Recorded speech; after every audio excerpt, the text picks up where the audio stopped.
তোমাদের মহলা মাখানো হয়ে গেল আর সে নিচে কালাম করে দিয়েছে, তাই তো? হ্যাঁ লাই, তুই হেল্পার না মিস্ত্রি সেটা আগে বল, ঠিক আছে? হ্যাঁ, কদিনকার? 10 দিনকার সিমেন্ট, 4 দিনকার, যা দিনকার সিমেন্ট হোক, তুই মিস্ত্রি না হেল্পার সেটা বল। ও মিস্ত্রি আর তুই হেল্পার, তাহলে ও মহাটা মাখাইছি, মিস্ত্রি ওখানে ওর নিচে বসে দাঁড়িয়ে আছে, তোকে বলে না এখান থেকে এই নিচে সিমেন্ট দিলে আগা? ও তো দাঁড়িয়ে আছে ছোটো। 4 দিনকার 10 দিনকার হাফ বাস সিমেন্ট জানিস তো, কে আসবে না? ও উপরে আসবে না? তো কাজ করতে হবে না তোকে, ঠিক আছে?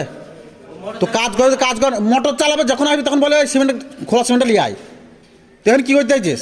ও মহড়া মাখাইছি, মহড়া মাখানো হয়ে গেল, 2.5 বস্তা সিমেন্ট। তো ঘাড় ভাঙ করছে নাকি? প্রতিদিন তোকে বলতে হবে। তো যখন আসে তখন কাজের ঘাড়ে একটা জিনিস বলি তার উল্টো করে চলিস। তো কী হয়েছে? তো কাজ করতে হবে না তোকে, ঠিক আছে? তুই কাজ করলে জ্ঞান হয়। এই সাইডটা